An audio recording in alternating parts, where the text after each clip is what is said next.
Hi everyone, my name is Tina with the Junior League and I'm so excited today to show you how to make dark chocolate brownies.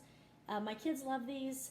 It is super easy, the kids love making it, and what they don't really understand is that when you add the applesauce in, it takes out about half of the sugar. You can also add 2 of the applesauces and take out all the sugar. I've already started, I preheated my oven to 350, so that's already been going.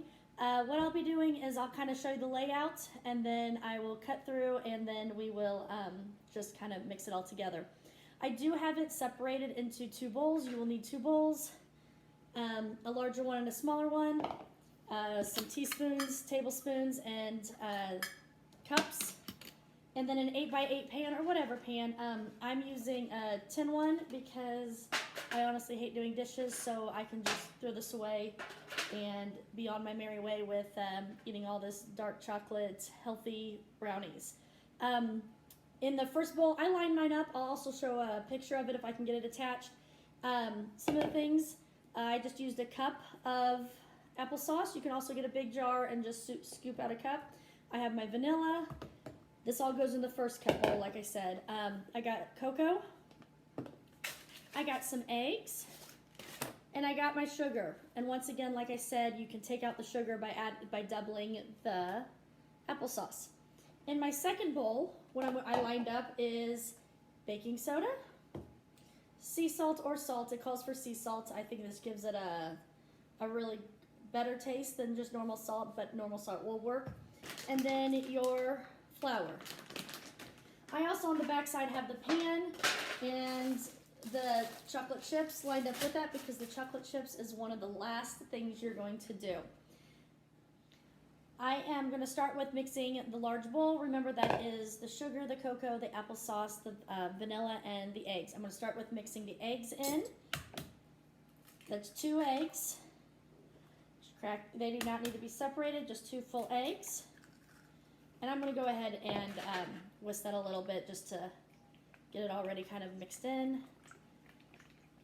Okay, next, I usually like adding the applesauce in. Once again, this is a half a cup. If you want to double it and take the sugar out, that is a doable for the recipe, right? So I'm done with my applesauce.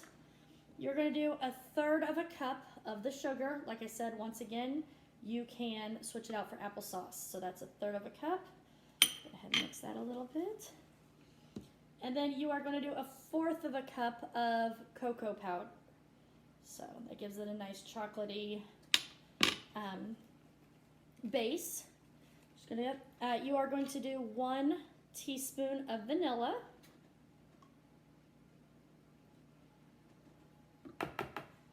You're going to just mix that in until it's completely smooth.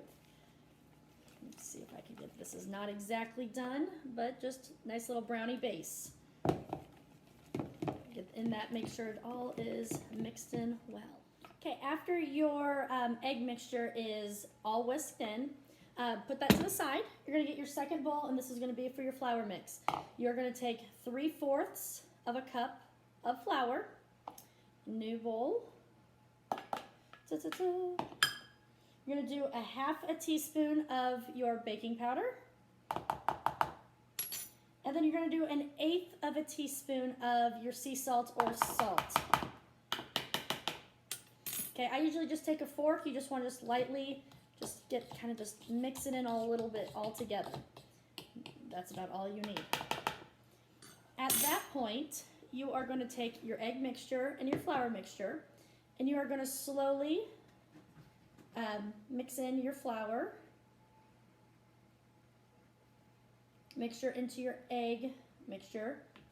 You're going to combine it until it is a nice thick brownie mix.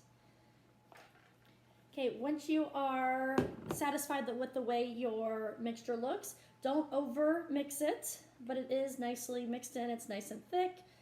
You are going to take your dark chocolate chips, and that is kind of the key, is having dark chocolate, and put it into your mix. It's 1/2 cup.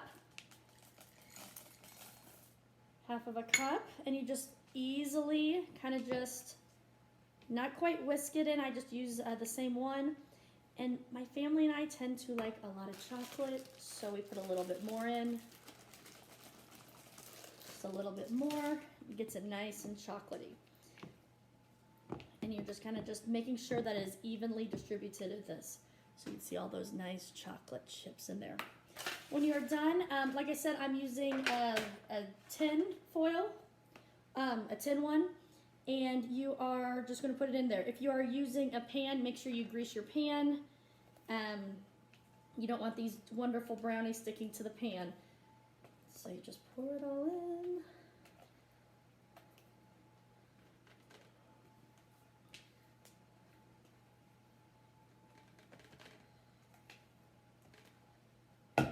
And spread it all out. And as stated, the oven is preheated to 350. This is all evenly spread out.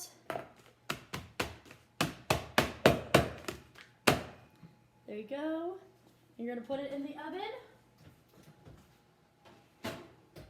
And that should bake for about 20 to 25 minutes. I usually like to check mine starting about 15 minutes. And you know they're done when you could put a knife all the way in and it comes out clean. If you're getting any gooey batter on it, it's not quite done. And that is about it.